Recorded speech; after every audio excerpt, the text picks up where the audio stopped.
같이 하나님의 말씀 보겠습니다. 오늘 함께 나눌 하나님의 말씀은 고린도후서 1장 3절부터 7절입니다. 고린도후서 1장 3절부터 7절까지입니다.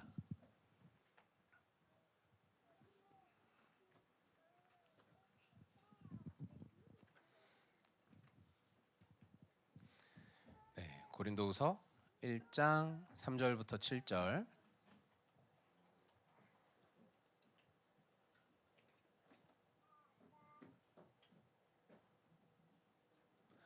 다 찾았으면 제가 먼저 읽고 우리 번갈아 가면서 읽고 마지막 함께 읽도록 하겠습니다. 찬송하리로다. 그는 우리 주 예수 그리스도의 하나님이시요 자비의 아버지시요 모든 위로의 하나님이시며 우리의 모든 환난 중에서 우리를 위로하사 우리로 하여금 하나님께 받는 위로로서 모든 환난 중에 있는 자들을 능히 위로하게 하시는 이시로다. 그리스도의 고난이 우리에게 넘친 것 같이 우리가 받는 위로도 그리스도로 말미암아 넘치는도다. 우리가 환난 당하는 것도 너희가 위로와 구원을 받게 하려는 것이요 우리가 위로를 받는 것도 너희가 위로를 받게 하려는 것이니 이 위로가 너희 속에 역사하여 우리가 받는 것 같은 고난을 너희도 견디게 하느니라. 함께 읽겠습니다.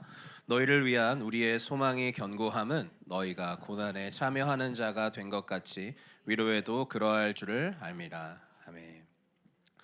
우리는 지난 시간부터 고라는 제목으로 함께 말씀을 나누고 있습니다. 전도에 관해서 이야기를 함께 나누는 거예요. 저희 교회가 10년이 됐는데 10년 동안 한 번도 전도에 대해서 같이 이야기를 나눈 적이 없었기 때문이죠.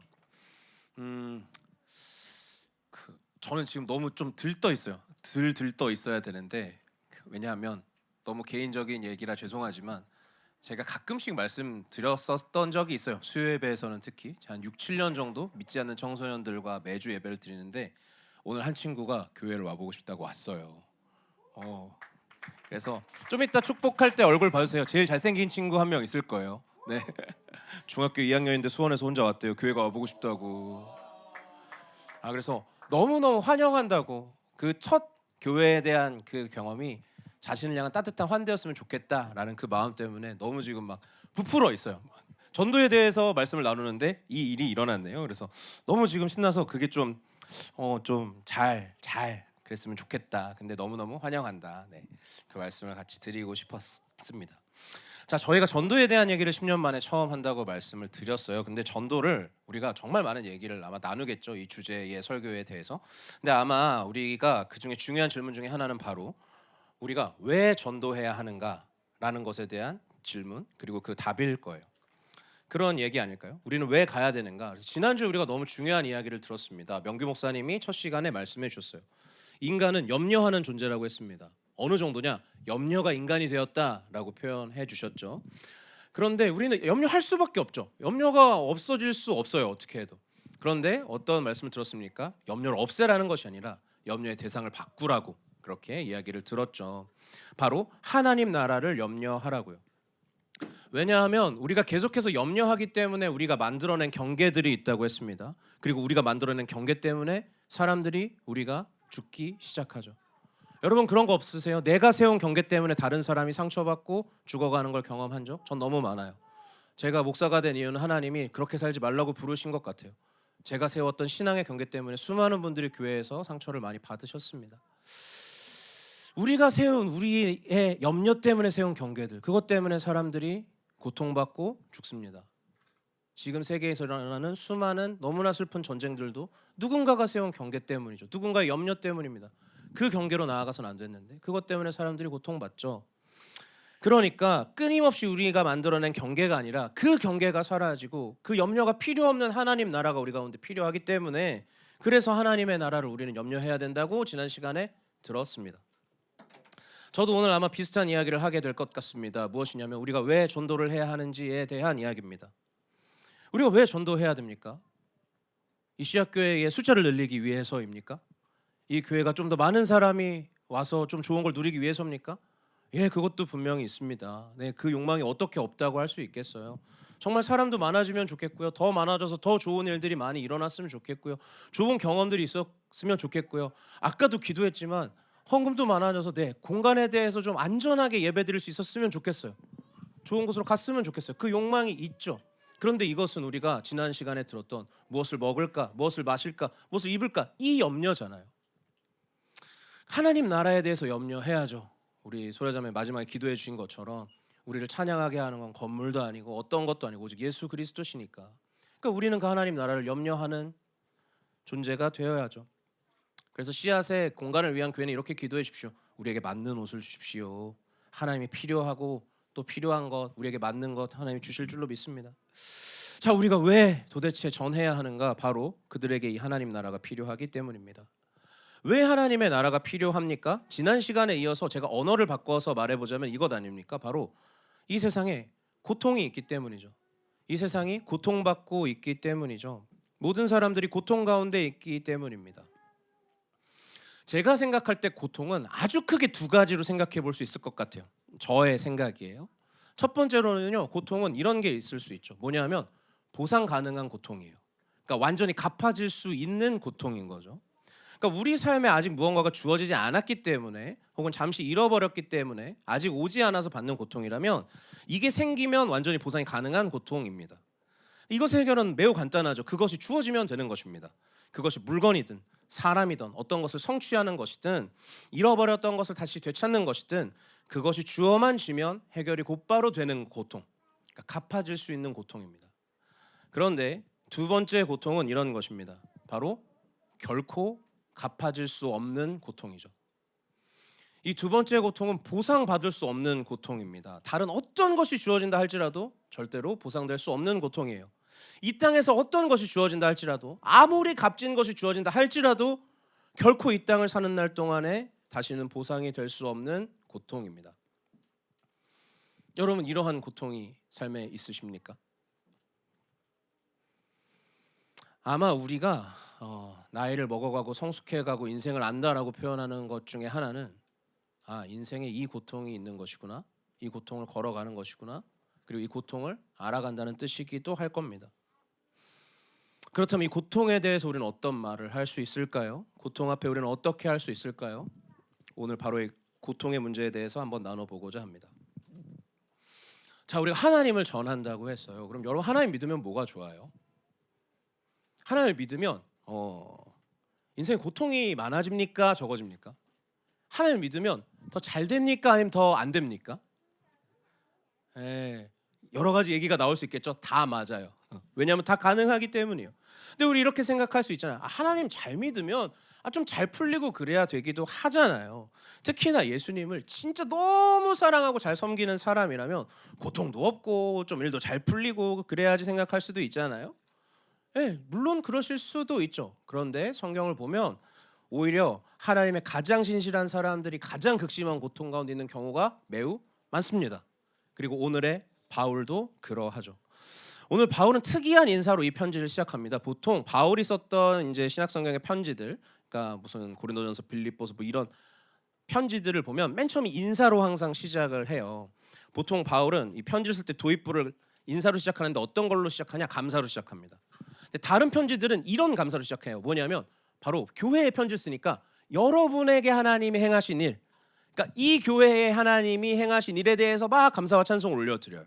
그게 보통의 바울의 편지예요. 그런데 오늘은 좀 다릅니다. 오늘은 하나님께서 바울 자신에게 대하여 바울 자신을 위해서 그리고 자신을 통해 이루신 일에 대해서 하나님을 찬양하는 것으로 시작합니다. 왜 이 편지에서만 유독 이런 전환이 일어났을까? 오늘 읽지 않았지만 혹시 펴고 계시다면 8절부터 10절 한번 보시겠어요? 저는 읽을 거예요. 혹시 같이 읽고 싶으신 분은 읽어보세요. 제가 8절부터 읽어볼게요. 형제들아, 우리가 아시아에서 당한 환난을 너희가 모르기를 원하지 아니하노니 힘에 겹도록 심한 고난을 당하여 살 소망까지 끊어지고 우리는 우리 자신이 사형 선고를 받은 줄 알았으니 이는 우리로 자기를 의지하지 말고 오직 죽은 자를 다시 살리시는 하나님만 의지하게 하심이라.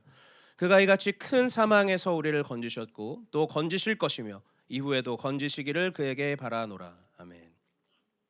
뭐냐면요, 바울은 최근에 아시아 지역에서 극심한 환난을 겪었대요. 어느 정도였는가? 힘에 겹도록 너무나 힘든 고난을 겪었다. 어떤 정도냐? 나의 살 소망이 다 끊어졌었다. 그래서 심지어 하나님 앞에 나는 마치 우리가 사형 선고를 받은 줄 알았다. 하나님이 우리를 큰 사망에서 건지셨다. 그것이 바로 바울이 최근에 겪었던 일인 거예요. 그의 삶이었던 것이죠. 바울은 오늘 찬송으로 이야기를 시작하고 있습니다. 그런데 찬송은 탄식이 아니라 찬송으로 시작하는데 고통과 환란이 없어서 그가 찬양으로 시작하는 것이 아니죠. 오히려 살 소망까지 다 끊어졌었던 죽음의 자리에서 하나님을 찬송하면서 오늘 이야기를 시작을 하고 있습니다. 바울이 무언가를 경험했기 때문이죠. 바울은 가장 먼저 말합니다. 자비의 아버지이시다. 근데 정확히 보면 복수형으로 쓰였어요. 자비들의 아버지이시다. 즉 모든 자비의 근원이신 분이시다. 하나님이 그렇게 시작을 하고 있습니다. 자, 그런데 여러분, 하나님 진짜 자비 하나님이세요? 정말 모든 자비의 하나님이 맞으세요? 왜 이렇게 여쭤보냐 하면 기독교 신앙을 통과하다 보면 우리는 반드시 이 주제에 부딪히고는 합니다. 무엇이냐 하면 신정론이라고 하는 것인데 쉽게 말해서 이런 것입니다. 하나님이 완전히 선하시고 전능하신데 어떻게 세상에 악과 고통이 있을 수 있는가? 이것이에요. 그런데 너무나 많은 생각해 볼 것들과 질문들이 있어요. 저도 나름의 질문과 답을 가지고 있는 것들이 있습니다. 근데 오늘 넘어가야 돼요. 왜냐하면 이게 설교 최소 한 편이고 강의 한 편이고 제자만 한 거예요. 오늘은 넘어갈게요. 너무 큰 얘기라서. 그런데 중요한 게 있어요. 뭐냐면 성경은 악의 이유에 대해서, 고통의 이유에 대해서 다 알려주지는 않는다는 것입니다. 그러니까 결론은 우리가 모른다는 거예요. 분명하게 우리가 다 알 수는 없다는 거예요. 그런데 한 가지가 분명하죠. 뭐냐 하면 하나님이 계시고 하나님이 선하고 전능하신데 우리의 삶에 고통은 실제한다는 것입니다. 그리고 하나님은 고통의 이유를 전부 설명하시기보다는 어떻게 하시는가? 성경을 계속 보면 하나님은 계속해서 그 고통 속에서 자신을 드러내시고 나타내세요. 그래서 바울은 자비의 하나님에서뿐 아니라 여기까지 가고 나서 또 하나님을 찬송할 수 있는 것이죠. 뭐냐 하면 자비의 하나님 그리고 모든 위로의 하나님. 이 말 자체가 이미 고난이 있다는 것을 전제로 하고 있지 않습니까? 그러니까 고통 앞에서 우리가 가장 먼저 붙들어야 하는 것은 왜라는 질문은 아닐 겁니다. 우리 삶에 고통이 주어지면 왜라는 질문 나올 거예요. 근데 그걸 답변이 될 수 없을 가능성이 훨씬 많아요. 그러니까 바울이라는 사람이야말로 누구보다 왜를 외칠 수 있는 사람 아닙니까? 교회를 처음 오신 분들도 계시니까. 바울이라는 이 목사님은, 이 아저씨는 신약 성경의 절반을 쓴 사람이에요. 어마어마한 성경에서 뭐 기독교 역사에서 하나님 나라 역사에서 이런 사람 같은 사람이 또 있을까요? 그만큼 누구보다 하나님의 사람이고 엄청난 사람인데 누구보다 이 사람이 왜를 외칠 수 있지 않겠어요? 이해할 수 없는 고통 가운데 수도 없이 처합니다. 죽을 뻔하고 사형 선고 받은 것 같고 몇 번이나 죽다 살았고. 그런데요, 그 바울은 이 고통에 대해서 왜를 묻거나 왜에 대해 답하지 않습니다. 왜라는 질문 앞에서 그 고통의 이유도 답변이 될 수도 없겠지만 만약 답변을 한다 해도 그것이 고통의 답이 되지는 않을 겁니다. 그러니까 하나님은 고통의 설명자가 아니라 고통의 위로자다라고 바울은 얘기하고 있는 것이죠. 자비의 아버지요 모든 위로의 하나님이시다.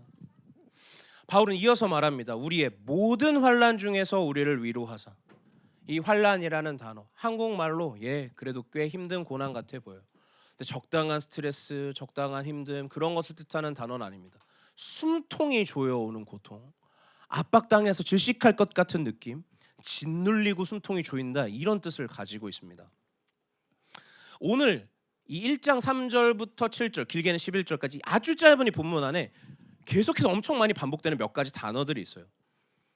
이 짧은 첫 단락 안에 환난이라는 단어가 3번, 고난이라는 단어가 3번, 사형 선고라는 단어가 1번이나 나옵니다. 그러니까 계속해서 말하는 대로 성경은 말하고 있는 거예요. 하나님 믿지만 우리 인생을 살아가지만 하나님 계시지만 우리 삶에 환난이 넘치는 거예요. 고난과 고통이 넘치는 거예요. 우리 인생에 마치 죽을 것만 같은 고통은 실제한다는 것이죠. 그런데 또한 중요한 단어가 있습니다. 모든이라는 단어가 3번이나 나와요. 모든 환난 중에서 위로하신다. 모든 위로이시다 이렇게 말하잖아요. 모든 환난 중에서 우리를 위로하신다. 이거 굉장히 위로가 되는 말씀 아닙니까? 왜냐하면 하나님께 가져오지 못할 환난이 있을까요? 하나님께 가져가지 못할 환난이 있을까요? 어떤 환난과 고통은 하나님이 돌보시고 어떤 환난과 고통은 하나님 앞에 가져가면 안 되고 그가 관심이 없으시고 그럴까요? 이건 하나님을 잘 믿으려다가 생긴 환난이니까 의미 있고 하나님이 다루실 것이다. 이 환난은 하나님과 별 상관없이 생겼으니까 하나님이 무관심하실 것이다. 이 환난은 내가 하나님을 따르지 않아서 생긴 것이니까 하나님은 이것을 다루지 않으실 것이다. 그렇지 않다는 것이죠. 오늘 말씀하고 있는 거예요. 모든 환난 중에서, 모든 환난 가운데 우리를 위로하시는 모든 위로의 하나님이시다 라고 말하고 있습니다. 과연 하나님은, 우리에게 계신 하나님은 그 모든 환난 없애실 수도 있겠지만 모든 환난 가운데에서 그 가운데 우리를 위로하시는 모든 위로의 하나님이시다 라고 시작하고 있어요. 그렇다면 바로 그 하나님의 위로란 무엇인가? 오늘 가장 많이 반복된 단어는 무엇이냐 하면 바로 위로라고 하는 단어입니다. 그런데 이 위로가 한글로 보면 조금 우리가 너무 한글스럽게 받아들일 수 있을 것 같아요. 원어로 보면 뭐냐면 파라클레시스라고 해요. 근데 이거 조금 익숙하신 분들도 있을 거예요. 좀 이따 설명드릴 텐데 파라클레시스라고 하는데 헬라어에서 파라 그러면 무엇 곁에라는 뜻이에요. 클레는 부르다라는 뜻이에요. 그러니까 위로라는 뜻이 여기서 쓰인 게 뭐냐면 곁에 부르다라는 뜻이에요. 신약 성경에 이 파라클레시스라는 단어 자체가 딱 29번만 나옵니다. 근데 자그마치 이 형태가 오늘 우리가 읽었던 이 짧은 고린도서 1장 3절부터 7절까지 5번이나 쓰였어요. 근데 이게 명사 동사 다 합치면 여기서 10번이나 쓰였습니다. 바울이 어느 것보다 바로 이 위로 파라클레시스에 대해서 여기서 계속 써놓고 있어요. 자, 그렇다면 이 위로는 어떠한 위로인가? 그냥 말로만 하는 위로가 아닙니다. 감정적으로만 하는 위로가 아닙니다. 우리가 방금 봤던 그 말의 뜻과 같습니다. 곁으로 부르다, 곁에 함께 있다, 그것이 위로의 뜻이라는 거예요. 그래서 왜 여러분이 이게 익숙할 수도 있겠다라고 하냐 하면은 파라클레토스, 성령의 어원이 이것과 같습니다. 그러니까 하나님이 어떤 분이시고 하나님의 위로가 어떤 것인지 이 단어에 나타나 있는 것이죠. 그러니까 바로 이 하나님의 위로라는 것은 무엇입니까? 바로 고통 밖에 서서 고통받는 우리를 보면서 야, 그거 힘들지? 힘내. 그게 좀 힘들어? 별거 아니야. 이겨내. 그러시는 분이 아니라는 거예요. 바로 하나님께서는 우리의 고통 가운데 곁에 함께 계시며 우리와 함께 서서 붙들고 이겨내게 하시고 견디게 하시고 다시 소망을 붙들게 하시는 힘이신 거죠. 그러니 하나님의 위로라는 것은 무엇이냐 하면 환난을 제거하는 것이 아니라, 환난에 대해서 말하는 것이 아니라 하나님의 위로는 고통 가운데 함께 계시는 것입니다. 그렇다면 우리가 고통을 대할 때에 가장 나쁜 반응이 뭘까요? 제가 생각할 때 바로 그 고통에 대해서 우리가 스스로에게나 혹은 타인에게 너무 쉽게 그 고통에 대해서 답을 내리거나 답을 던지는 것일 겁니다. 이런 것이죠. 너무 힘들어하는 사람한테 이렇게 말하는 거예요. 혹은 스스로에게 말하는 거예요. 그 고통 아무것도 아니야. 나도 그거 겪어봤어. 다 지나고 나면 괜찮아. 지금 힘들지? 금방 이겨내. 그 고통 왜 주신 줄 알아? 하나님이 이러니까 주신 거 아니겠어? 너 요새 하나님이랑 가깝지 않았지? 너 하나님이랑 가까운데도 고통이 있었다고? 그러면 널 통해 뭔가 일하시려나 보지. 의미가 있겠지. 그 고통 이겨내. 목적이 있을 거야. 그러니까 힘을 내고 일어나라고.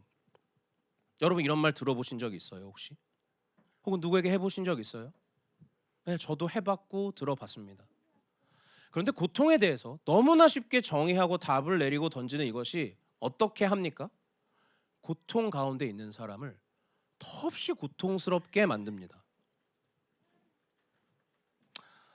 제가 목회를 시작하면서 제 인생을 바꿔버린 문장이 하나 있어요. 뭐냐면 우리 기백 목사님께서 제게 해주셨던 말씀인데, 저한테 막 이렇게 해주려고 하셨던 말씀은 아니고, 제가 전도사 초창기 시절에 이제 목회를 처음 시작하니까 기백 목사님이 목회에 대해서 이렇게 말씀하시다가 한마디를 하셨어요. 무슨 말씀이셨냐면, 우성아, 사람들은 답을 몰라서 너에게 찾아오는 게 아니야. 근데 그 말은 지금까지도 제 안에 남아 있어요. 그리고 그 말은 과연 저를 정말 많이 바꿨습니다. 저의 평생의 어떤 방향을 바꾸어 놓았어요. 그 고통 가운데 있는 사람들에게 필요한 것이 무엇입니까? 답을 듣고 싶은 게 아니죠. 여러분이 심지어 답을 알고도 찾아오잖아요. 누군가를 찾아가잖아요. 왜 그렇습니까? 너무 고통스럽기 때문이에요. 답을 듣고 싶은 게 아니에요. 무엇이 필요합니까? 들어주는 게 필요한 거예요. 같이 있어주는 게 필요한 거예요. 그것을 곁에 있어주면서 같이 눈물 흘리는 것이 필요한 거예요. 그러니 바로 그 고통 가운데 함께 있는 것이 필요한 것이죠. 성경은 그것이 위로라고 말을 하고 있는 것입니다. 자, 그렇다면 하나님의 그 위로의 근원은 무엇인가? 5절입니다. 그리스도의 고난이 우리에게 넘친 것 같이 우리가 받는 위로도 그리스도로 말미암아 넘치는도다. 우리 위로의 근원은 바로 그리스도 예수이시죠. 예수님이 고난을 받으셨다. 예수님이 십자가를 지셨다. 이 자체가 얼마나 위로가 되는 것인지 바로 여기에 유대 그리스도교 신앙의 하나님의 가장 큰 특징이 나타납니다. 그러니까 플라톤 아리스토텔레스 전통의 어떤 최고의 실체, 절대적인 존재, 그런 신의 개념은 인간이 느끼는 고통이라는 감정을 느낄 수 없는 존재라고 생각이 되었대요. 흔히 고통과 같은 인간적인 감정을 경험하지 않는 것으로 그들은 신을 이해하고 있었대요.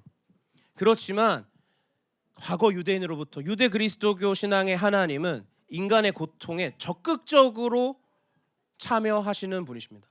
구약부터 그 이야기가 가득해요. 구약에 항상 함께 하시는 하나님이 나와요. 광야에서 쉐키나 이거 함께 하신다는 뜻이거든요. 그러니까 즉 우리의 고통 가운데 함께 하시는 하나님이시라는 것이죠. 언제나 인간이 고통받는 장소에는 하나님도 거기에 함께 계셨다는 것입니다. 그것이 바로 하나님이시고 그것이 바로 그리스도 예수이시라는 것이죠. 예수님은 우리의 고통 가운데 실로 함께 계십니다. 너무나 많은 장면이 있어요. 근데 제가 가장 떠오르는 장면은 요한복음 11장 35절이에요. 뭐냐면 나사로가 죽었어요. 예수님 가서 바로 살리실 거예요. 나사로가 죽었다고 울고 있는 사람들 곁에서 예수님 우셨어요. 물론 거기에 보면 예수님의 어떤 감정을 나타내는 동사들이 있습니다. 그런데 죽음에 대해서는 격렬하게 분노하시지만 슬퍼하시는 이 사람들을 보면서 조용히 눈물을 흘리셨다고 되어 있어요. 심지어 방금 말씀드렸잖아요. 예수님 이거 직후에 나사로 나와, 그래서 나사로 살리실 거라니까요. 그리고 나사로를 다시 죽을 그 부활로 살리시는 게 아니라 영원한 부활을 준비하고 계신 그분이요, 그걸 알고 계시는 분이요, 그걸 행하실 분이요, 우셨어요. 우리의 고통 가운데. 제가 예수님이잖아요. 아까처럼 말했을 것 같아요. 아이 그만 울어. 자 봐, 내가 살려줄게. 나사로 나와. 됐지? 아 울 거 아니야. 죽음에 대해서 울지 마. 아파하지 마. 예수님 그러지 않으셨어요. 여러분 슬픔과 고통과 아픔 앞에서요, 여러분이 인생에서 그런 걸 마주하신다면요, 정말 충분히 슬퍼하셔야 됩니다. 충분히 눈물 흘리셔야 돼요. 그러니까 애도를 충분하게 많이 잘하는 것이 되게 중요하거든요. 근데 저 어릴 때 그걸 몰랐어요. 너무 많이 고통도 받았고 고통도 줬던 것 같아요. 그러니까 복음은 눈물을 금하지 않습니다. 예수께서 눈물을 같이 흘리세요. 그리고 눈물 흘리는 우리를 긍휼히 여기세요. 너무나 감사하게도 물론 복음은 그 눈물에서 끝나지 않습니다. 그러나 예수는 우리의 질고와 우리의 눈물을 알고 계세요. 멸시하지 않으세요. 우리 고통 가운데 함께 하시고 그 무덤 앞에 서서 우리의 아픔에 눈물을 흘리시는 분이 바로 예수이시죠. 그렇다면 이 고통 속에서 예수님은 무엇을 하시는가? 이 고통에 대한 신학에서 가장 중요한 신학자는 위르겐 몰트만이라고 하는 신학자일 거예요. 십자가에 달리신 하나님이라는 책이 있어요. 이 사람이 엘리 위젤의 나이트라는 어떤 소설의 한 장면을 이렇게 인용하면서 말하는 부분이 있습니다. 뭐냐면 아우슈비츠의 유대인 학살이 이루어지는 장면이에요. 이유가 없는 악과 고통 아닙니까? 그들이 잘못한 게 없는데 유대인들은 학살당해요. 어른들과 한 아이가 같이 교수형에 처합니다. 어른들은 금방 죽었어요. 무게가 많이 나가니까. 아이가 오랫동안 매달려 있는 거예요. 그 광경을 보면서 너무 고통스럽고 슬프니까 그 현실 속에 누군가가 탄식하며 외치는 것이죠. 도대체 이때 하나님은 어디에 계시는가? 그때에 이런 답이 나오는 것입니다. 하나님은 바로 지금 저기에 함께 매달려 계신다. 그러니까 몰트만이 말하는 것은 이것입니다. 고난당할 수 없는 하나님이라고 말한다면 그건 하나님을 악마처럼 만드는 것이고, 절대적인 하나님만 말한다면 그것은 하나님을 파괴적인 무로 만드는 것이고, 무관심한 하나님을 말한다면 사람들을 무관심으로 만들 것이다. 따라서 몰트만이 주장은 되게 파격적인데 뭐라고까지 말하냐면 이 고통 안에 들어오신 하나님이 아닌 그 밖의 대답은 신성 모독일 것이다 라고까지 이야기해요.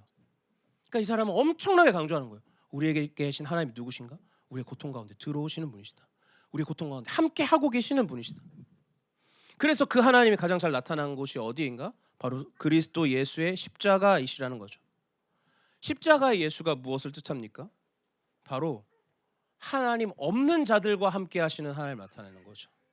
하나님이 없는 자들과 연대하시는 하나님이 나타나시는 곳이에요. 그러니까 하나님은 바로 하나님이 없는 자들의 하나님이시라는 겁니다. 그리스도 예수의 십자가는 이곳까지는 하나님의 사랑이 미치지 못하겠지, 하나님이 더 이상 도달할 수 없겠지, 그렇게 여겨진 세상의 가장 버림받은 곳에서조차 하나님의 사랑에서 벗어난 곳이 없다고 증명하는 곳입니다. 그래서 예수가 무엇을 하신 겁니까? 하나님께 버림받는 자리로 예수는 나아가신 거예요. 그래서 십자가 앞에서 말씀하시잖아요. 나의 하나님, 나의 하나님, 어찌하여 나를 버리십니까? 하나님께 버림받은 자의 고통의 그 자리로 예수는 직접 가셨어요. 그리고 우리의 그것을 대신 짊어지셨어요.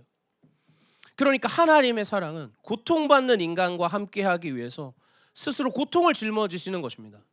사랑은 그런 것이죠. 그래서 그분의 사랑은 어떤 사랑인가? 고통받는 이들을 위하여서 자신의 모든 것을 아낌없이 내어주시는 사랑이죠. 그것이 그리스도 예수고 십자가라고 로마서에서 이야기를 하고 있어요. 그게 바로 예수의 십자가 아닙니까? 예수님의 전 생애를 따라가 보면 언제나 예수님의 삶은 그러했습니다. 예수님은 고통받는 사람들의 삶에 함께 하심이 가득해요. 그리고 그것이 십자가에서 정점을 이루었던 것이죠. 그것이 바로 고통에 대한 하나님의 위로입니다. 고통 자체의 답을 주는 것이 아니라, 고통 자체에 대한 답이 아니라 고통 가운데 함께 하시는 하나님이 답이 되시는 것입니다. 그래서 바울은 말하는 것이죠. 우리의 몇몇 환난 가운데 하나님이 이렇게 하신다? 적당한 환난 가운데, 특별히 구분된 어떤 환난 가운데 이렇게 하신다? 아니요. 모든 환난 가운데, 모든 위로의 하나님이 되신다라고 오늘 이야기를 하고 있는 것입니다. 우리의 모든 환난 중에 그분이 함께 하시기 때문이에요. 그래서 그 하나님이 계시기 때문에 모든 환난 가운데 계시고 모든 위로자가 되시기 때문에 결코 위로가 고난보다 약하지 않습니다. 제 아무리 우리 가운데 고통과 고난이 찾아온다 할지라도 하나님이 언제나 이기시죠. 그것이 우리에게 위로와 소망이 되는 것입니다. 이 위로는 적당한 위로가 아니라고 했습니다. 감정적인 위로 정도가 아니라고 했습니다. 하나님이 이 고통 가운데 함께 하시는구나, 바로 그 위로라고 했어요. 여러분, 그 하나님을 경험하신 적이 있습니까? 아마 많으실 거예요. 서로 나눠보면 몇 날 며칠 밤이 지나도 모자랄 거예요. 사실 이 설교를 처음 준비를 할 때 목사님들과 이제 지나가면서 막 했던 얘기가 있어요. 우리가 간증을 되게 안 해요, 목사님들이. 그러니까 간증을 해보면 어떨까요? 우리 얘기를 너무 안 하는 것 같아요. 물론 이제 이거는 우리가 하나님을 어떻게 만났냐, 처음 만났냐, 요 맥락에서 나오긴 했지만, 근데 제가 화들짝 놀라면서 말했어요. 저는 제 얘기를 너무 많이 하는 것 같은데요. 여러분 웃으시는 거 보니까 맞죠? 맞아요. 그래서 걱정이 됐어요. 근데 목사님들이 위로의 말씀인 것 같은데 해주셨어요. 아니야, 너도 그렇게 많이 하는 편은 아니야. 근데 많이 하는 것 같아요. 왜 이렇게 말하냐면 오늘도 하려고요. 이게 왜 그러냐면 제가 수양회 때 주셨던 마음인데 그게 여러분과 예전에 나눴던 어떤 이야기에서 이어집니다. 그래서 그 이야기를 잠깐 나눠보도록 하겠습니다. 그러니까 3년 전에 여러분과 나눴던 얘기인데 2023년 벌써 3년이 됐네요. 9월에 하나님을 경외하는 설교에서 여러분과 나눴었던 얘기예요. 그러니까 저희 집안의 큰 슬픔에 대한 이야기였습니다. 저희 가정의 2번의 유산에 대한 이야기였고, 모르시는 분들이 계시니까 정말 짧게, 주님 제발 짧게 한번 얘기를 해보자면, 그러니까 결혼을 하고 나서 아이를 소망했거든요. 근데 사실 생물학적 나이로 이미 좀 늦었어요. 그렇기 때문에 갈수록 가능성이 사라진다는 게 너무 힘들었습니다. 그러니까 앞이 보이지가 않으니까 너무 불안한 거예요. 왜냐하면 제가 아이에 대한 간절함이 좀 더 컸어요. 왜냐하면 저는 외동이라 너무 외로웠거든요. 그래서 아이를 여러 명을 낳고 싶었는데 아무튼 근데 계속 안 됐던 거죠. 그러니까 고작 몇 달이 막 안 돼도 너무 불안한 거예요. 우리에게 시간이 많지 않은 것 같은데 될까? 그러다가 그해 여름에 아이가 생겼습니다. 그래서 6주네요. 이제 보이네요. 이제 다음 주면 심장 소리를 듣겠어요. 근데 그 다음 주는 저는 여름 제주도 아우니치 담당이에요. 갔어요. 너무 은혜롭게 잘 맞췄어요. 저는 8주째 심장 소리 들으러 병원 가야죠. 심장 소리를 들으러 병원에 갔는데 아이가 죽었다고 했어요. 9주 토요일 날 수술하게 됐어요. 너무 큰 슬픔이죠. 근데 그런 일은 있을 수 있는 것 아닙니까? 그래서 그렇지만 그래 슬퍼하고 지나갔어요. 자, 그 다음 해에 여름에 또 아이가 생겼습니다. 또 6주입니다. 근데 그 다음 주가 또 제주도였습니다. 정말 조심스럽게 나눴어요. 아직도 기억나요. 박사무엘 저랑 20년 지기 그 친구가 설거지하다 고무장갑 끼고 우성이 형 그러면서 20년 지기니까 그렇게 울어줬던 게 아직도 기억에 나요. 조심스럽게 기도 부탁하고 그래서 너무 좋았거든요. 그때도 제주도가. 그래서 8주차에 또 심장 스로리 들으러 가야지 또 죽었대요.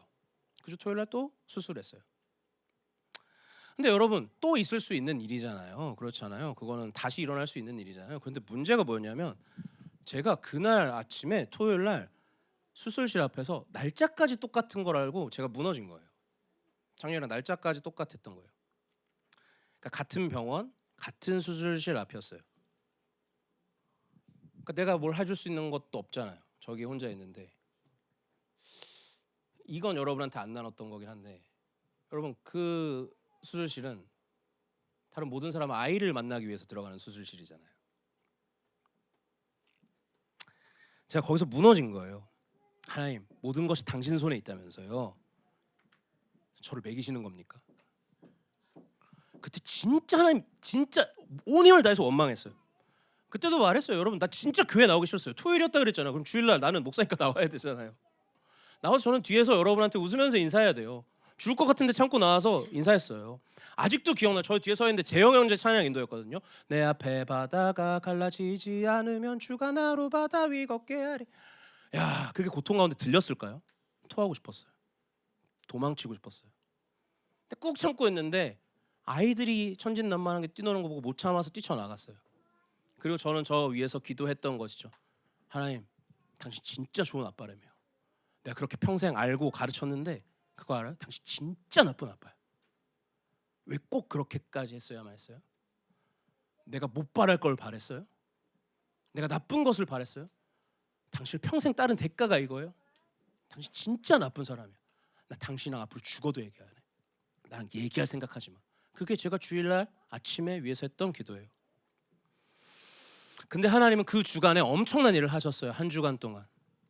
제가 하필 상담학과 입학한 날이었고 그 주간이었고 어쩌다 보니 한 40명 정도 선생님들 앞에서 그 얘기를 해야만 했었고 그 가운데 매우 특별한 일이 일어났어요. 저도 많은 애도와 위로를 받았고 또 제 이야기를 통해서 누군가는 16년 전 같은 경험에 대해서 오늘에서 치유된다고도 말씀하셨어요. 상처 입은 치유자기도 했고 아무튼 제가 그건 23년 9월 10일에 다 말씀드렸어요. 그날 제가 말씀드렸던 게 이거예요. 인생은 or가 아니라 and다. 그러니까 또는이 아니고 그리고다. 인생은 불행 아니면 행복 이게 아니라 불행 가운데 행복이 있고 고통 가운데 위로가 있고 행복하지만 고난이 있고 인생은 그리고구나. 그 날이 저를 완전히 바꾼 거예요. 제 인생이 거기서 많이 달라졌어요. 고통에 대해. 이게 저번까지 얘기입니다. 자, 근데 이제 3년이 지났어요. 여러분도 잘 아시죠? 너무 감사한 소식은 시간이 지나서 지금 하나님이 주신 너무 귀한 딸이 있어요. 우리 선아가 얼마 전에 돌도 지났어요. 그러니까 꽤 시간이 지난 것이죠. 그러니까 뭐냐면 저에게는 그 고통은 갚아진 줄 알았어요. 보상된 줄 알았어요. 해결됐다고 생각을 한 거죠. 왜냐하면 못 얻었다가 얻은 거니까요. 근데 제가 중간에 와이프한테 물어본 적 있어요. 여보는 그래도 우리가 이런 아픔이 있었지만 결국은 주셨잖아. 여보는 이제 괜찮아? 그랬더니 와이프는 이렇게 말했어요. 주신 것은 너무 감사하지만 그것으로 이것이 보상되진 않아. 그것은 다른 얘기야. 나는 여전히 아파. 그때 저는 나랑 와이프는 다른가 보다. 그냥 그게 좀 다른 의미인가 보다. 그러니까 나는 괜찮아졌나 보다. 그렇게 생각을 하고 살았습니다. 그런데 이번 수양회 때 우리가 토요일 날 밤에 1시간 동안 기도회를 했잖아요. 그런데 명규 목사님이 그 찬양을 부르셨잖아요. 검으나 아름답다. 너의 모습 그대로 사랑해. 너는 검다 하지만 나에겐 아름답다. 너는 멀리 왔다 하지만 나는 너를 따라 여기까지 왔다. 너는 나의 전부란다. 널 위해 날 주었단다. 그런 너는 나의 눈에 너무나 아름답다. 찬양을 뒤에서 부르고 있는데 갑자기 퍽 막히는 거예요. 찬양도 기도도 할 수가 없었어요. 근데 제 안에서부터 저도 모르게 튀어나온 건 뭐였냐면 하나님 내가 전부라고요? 내가 그렇게까지 소중하다고요? 근데 나한테 왜 그랬어요? 근데 나한테 그때 왜 그랬어요? 그때 깨달은 거죠. 내가 안 괜찮았었구나. 그 1시간 동안 제 안에 뭐가 올라왔냐면 이게 올라왔어요. 이제 아이를 키우고 사랑하다 보니까 뭐가 올라왔냐면 2번의 그 아이는 만나보지도 못한 채 떠나보냈는데 천국에 가면 그 아이들이 이름이 있을까?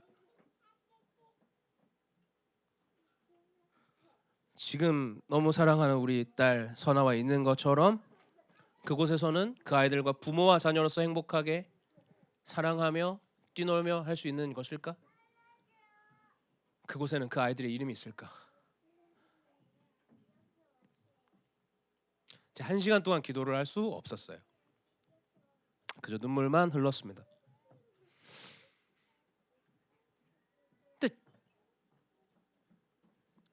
근데 그렇긴 했어요. 과연 천국에서 그럴 수 있는가? 그런데 그렇다. 하나님 과연 모든 영원한 생명의 소망 되시니까 이 세상이 끝나는 날 하나님 곁에 가서 그 천국에서는 그 모든 눈물을 닦아주시는 그 위로의 하나님, 갚아주신 하나님 있을 수 있다. 그 천국에 그날에 그 소망이 있구나. 그럴 것이다. 근데 왜 제가 1시간 동안 아무것도 못했냐면 그런데 이 땅에서 영원히 이건 갚아줄 수 없구나. 고통과 애도 가운데 평생을 이 고통을 걸어가야 하는 인생이구나. 제가 그걸 깨닫게 됐어요. 이 땅에서 죽는 날까지 상실되었기 때문에 해결되지 못하는 고통과 의문이 있구나. 그래, 하나님은 과연 이 땅에서 해결될 수 없는 것을 저곳에서 해결하신다. 그러나 이 땅을 살아가는 동안 그 해결될 수 없는 고통을 끝까지 걸어가야 하는 것이 인생이구나. 제 안에 그래서 하나님 그때 왜 그랬어요? 라고 물었는데 거기에 대한 답은 찾지 못했습니다. 여전히 제 안에 왜 그랬는지, 어떻게 이것이 해결돼야 되는지 여전히 해결되지 않은 의문과 고통이 남아 있습니다. 그런데 여전히 답도 나지 않았고 의문과 고통이 남아 있지만 이 해결될 수 없는 고통을 하나님은 내 이 삶이 끝나는 날까지 함께 걸어가 주신다는 것을 저는 그때 알았습니다. 제가 원하는 답도 얻지 못했고 저는 마음이 시원해지지도 못했고 감정이 올라온 것도 아니지만 그러나 하나님은 이 고통을 걸어가는 내 인생 끝까지 나와 함께 계시는구나. 그것이 저에게는 위로였어요. 우리가 왜 예수를 전해야 됩니까? 왜 이 복된 소식을 전해야 합니까? 이 땅에 고통이 넘치기 때문입니다. 이 땅에 수많은 사람들이 갚아질 수 없는 고통 가운데 있기 때문입니다. 그런데 하나님이 계시는 것이죠. 과연 그분은 마지막 날 모든 것을 해결하시겠지만 우리의 모든 상실과 이루어질 수 없는 소망의 회복이 저는 그곳에 있다고 믿습니다. 그러십니다. 그런데 하나님은 과연 그 먼 곳에만 계시는 하나님이신가? 우리가 마지막 때를 그 지나서야만 계시는 하나님이신가? 아니요.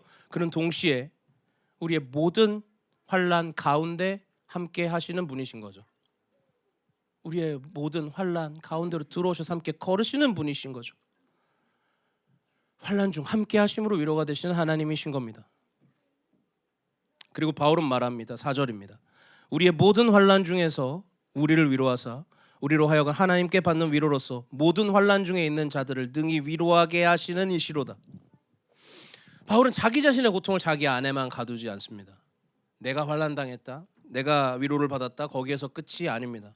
6절입니다. 우리가 환난 당하는 것도 너희가 위로와 구원을 받게 하려는 것이요 우리가 위로를 받는 것도 너희가 위로를 받게 하려는 것이니. 바울의 환난이 고린도 교회 성도들에게 위로가 됩니다. 바울의 위로가 그들의 구원을 위한 통로가 됩니다. 그런데 중요한 것이 있습니다. 너무 빨리 이 고통과 고난이 하나님을 통과하지 않고, 정확하게는 하나님의 위로를 통과하지 않고 고통의 목적으로 가서는 안 됩니다. 그건 아까와 같은 일이 벌어지는 거예요. 고통 자체가 사람을 위로자로 만들지 않습니다. 하나님을 믿는데 고통 당했다고 해서 그것이 사람을 위로자로 만들지 않습니다. 고통은요, 때로는 사람을 훨씬 더 냉소적으로 만들고 훨씬 더 날카롭고 차갑게 만들 수 있습니다. 그러나 하나님께 위로받은 고통은 다른 것이죠. 하나님의 위로를 통과한 고통은 다른 것이죠. 이 하나님의 위로를 통과해야지만 이 고통은 누군가를 위로하는 통로가 될 수 있는 것입니다. 제가 그 경험을 3년 전에 했던 것입니다. 여러분과의 3년의 사이의 이야기는 다 나눌 수 없지만 어쨌든 저는 학교에서 그것을 나눴던 선생님과 지금도 신비한 일들을 경험하고 있습니다. 7절입니다. 너희를 위한 우리의 소망의 견고함은 너희가 고난에 참여하는 자가 된 것 같이 위로에도 그러할 줄을 알미라. 아멘. 위로받은 자는 위로하러 가는 것이죠. 우리가 위로하러 가는 것이 아닙니다. 이 모든 위로의 하나님을, 우리가 경험한 이 하나님을 전하러 가는 것이죠. 그러니 전도는 우리가 고통 밖에 서서 고통 안에 있는 사람들을 멀리서 내다보면서 정답을 던지는 게 아닙니다. 하나님을 믿으세요. 하나님 믿으면 고통이 사라져요. 그것도 고통 가운데 있지 말고 하나님을 좀 찾아요. 고통 밖에 서서 그렇게 전하는 것은 저는 아니라고 생각합니다. 물론 그럴 수 있겠지만 바로 하나님의 위로를 받은 사람이 환난, 고통 한가운데 있는 사람 곁으로 들어가서 고통 가운데 계시는 그리스도의 위로를 전하는 것이겠죠. 제가 이번에 몰트만의 신학을 조금 찾아보면서 아까 말씀드렸던 이 문장이 저에게는 매우 충격적이었습니다. 하나님은 하나님 없는 자들과 연대하시는 하나님 아니신가? 하나님은 하나님 없는 자들과 함께 하시는 하나님이 아니신가? 그렇지, 하나님 없는 자들을 위하여 십자가를 지시고 고통 가운데 모든 것을 기꺼이 내주신 분이 아니신가? 이것이 저를 충격적이게 만들었습니다. 그렇죠, 애시당초 하나님 있는 사람에게 하나님 필요하지 않아요. 무엇이냐 하면 우리 모두도 원래는 하나님이 없었던 사람 아닙니까? 이 고통 가운데에도 하나님이 없었던 사람들이잖아요. 우리의 고통을 해결하기 위해, 무엇보다 우리의 고통 가운데 함께 하시기 위해서 우리에게 모든 것 내어주셔서 오신 예수 그리스도, 도대체 어떠한 신이 영원한 소망을 주며 동시에 어떠한 신이 우리의 고통을 끝까지 함께 걷는 신이 있습니까? 그것이 바로 우리의 하나님 그리스도 예수이십니다. 혹시 오늘 이 자리에 갚아질 수 없는 고통 가운데 계시는 분들이 계십니까? 이 땅을 살아가면서 죽는 날까지 보상될 수 없는 고통 가운데 계시는 분이 계십니까? 저도 그렇습니다. 앞으로 아마 더 생기겠죠. 아직도 그렇고 이 땅에서 영원히 해결되지 않을 것입니다. 그러나 그 고통 가운데 함께 걸어가시는 예수님이 계십니다. 예, 마지막 날 완성하시겠죠. 그러나 우리와 함께 하시는 하나님, 우리의 고통 가운데 함께 계시는 예수님, 그 위로가 우리의 갚아줄 수 없는 고통 가운데 있는 것입니다. 그리고 우리 주위에 갚아질 수 없는 고통 가운데 있는 분들이 계시는 것이죠. 더욱 슬픈 것은 그 갚아질 수 없는, 해결될 수 없는 고통을 혼자 걷고 있는 사람들이 우리 주위에 있다는 것입니다. 우리가 그 위로의 하나님을 전하러 가야 하지 않겠습니까? 우리가 그리스도께 위로 받았기 때문에 우리는 위로하러 갈 수 있는 것입니다. 우리 같이 노래하겠습니다.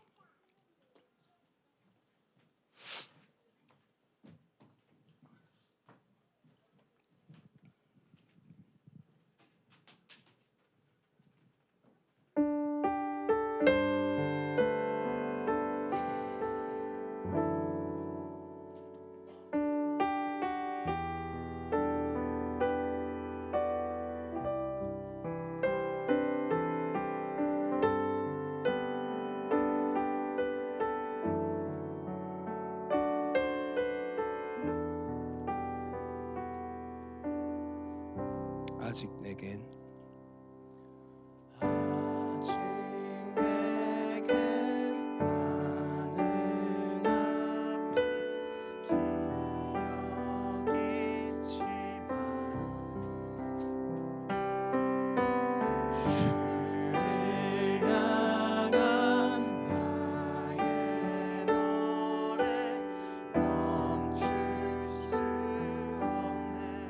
아직 내게 많은 질문 남아있지만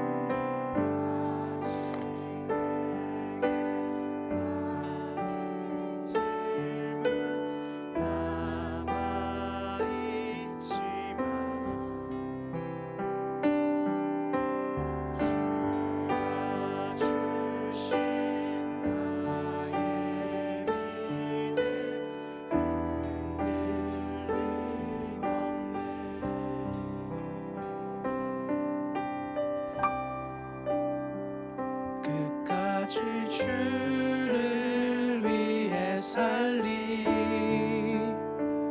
끝까지 주를 위해 살리, 끝까지 주만 위해 살리, 끝까지 주만 위해 살리. 아직 내겐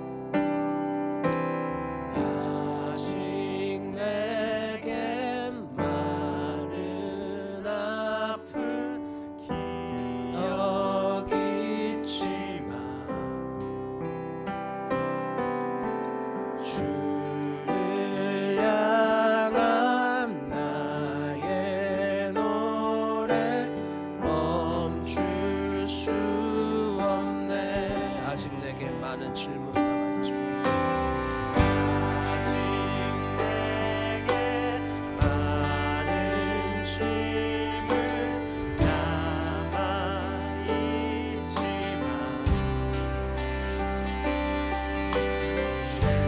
주가 주신 나의 믿음 흔들 수 없네.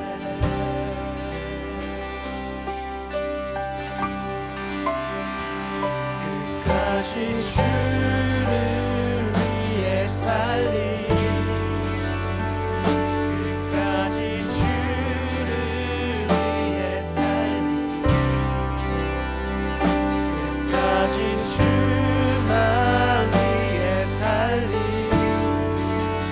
끝까지 주만 위해 살리 끝까지 주를 따라가리 주를 따라가리 끝까지 주를 따라가리 끝까지 주만 따라가리 끝까지 주만 따라가리 사망도 권세도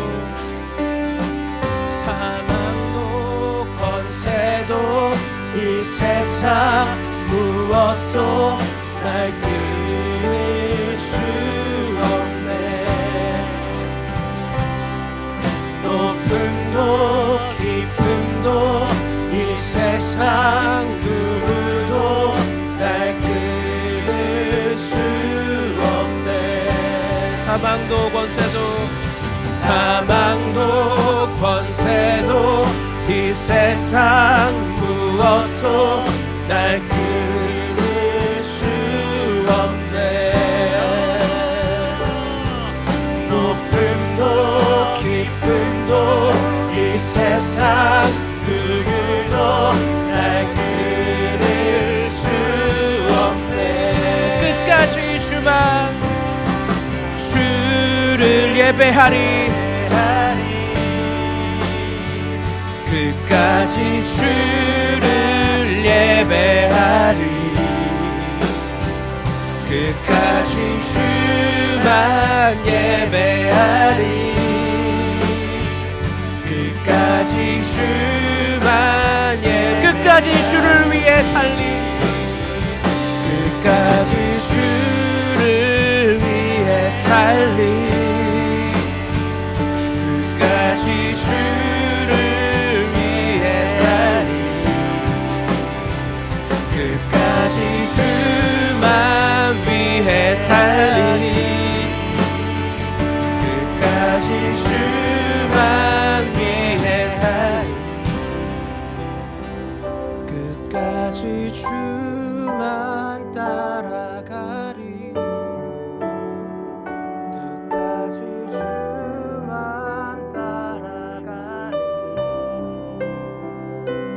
끝까지 주만 따라가리 끝까지 주만 따라가리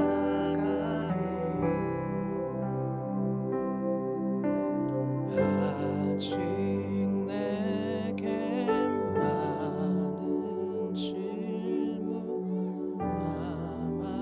남아있지만 주가 주신 나의 믿음 흔들림 없네. 아직 내 많은 아픈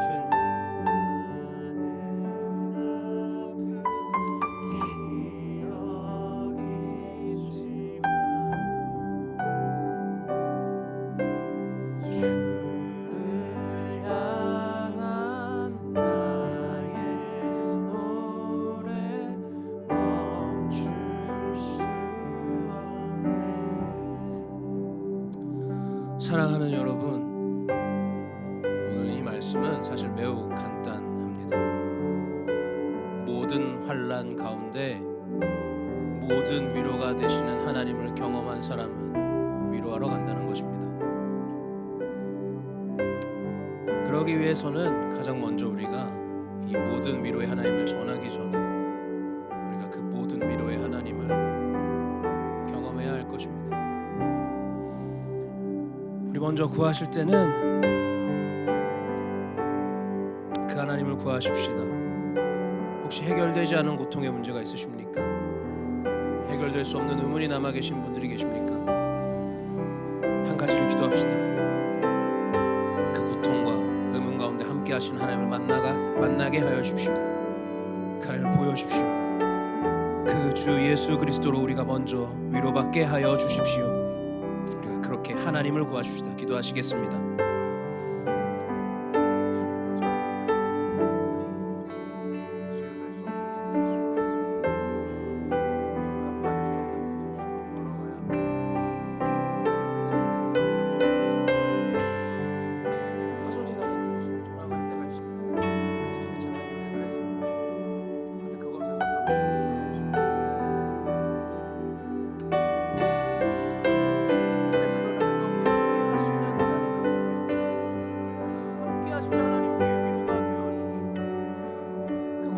함께 하신 하나님의 위로이심을 우리가 먼저 알게 하여 주십시오. 하나님, 우리가 교회로서 그 하나님을 먼저 알게 하여 주십시오. 우리가 우리를 전하는 것도 아니고 우리 이론을 전하는 것도 아니고 모든 위로의 하나님을 전하는 것입니다. 그 하나님의 위로가 먼저 우리 가운데 넘치게 하여 주십시오. 하나님의 위로를 통과한 후에 그곳으로 주는 우리의 위로를 건너뛰시고 위로하러 가라 하지 않으시는 분의 심을 우리의 만져질 수 없는 고통을 만지고 해결될 수 없는 고통을 같이 아파하시고 함께 계시는 그 하나님 우리의 위로가 되심을 알게 하여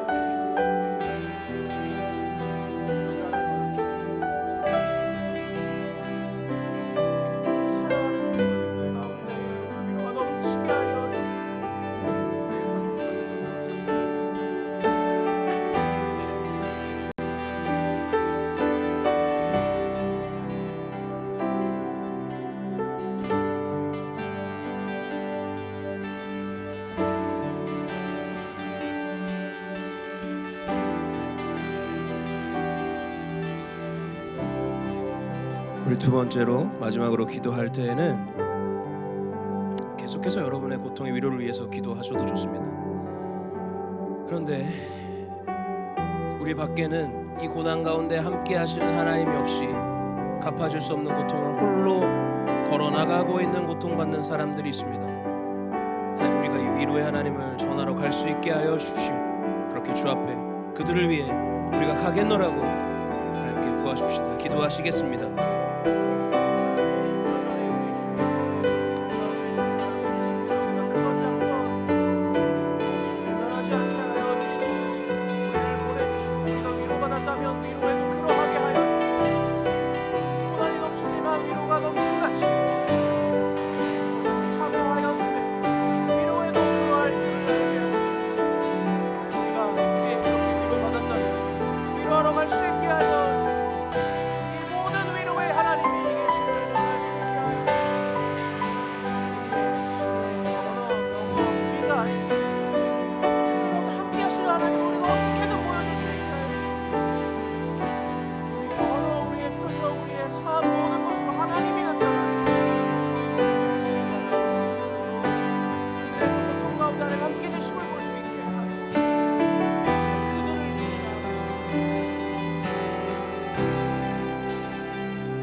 사랑하는 주님,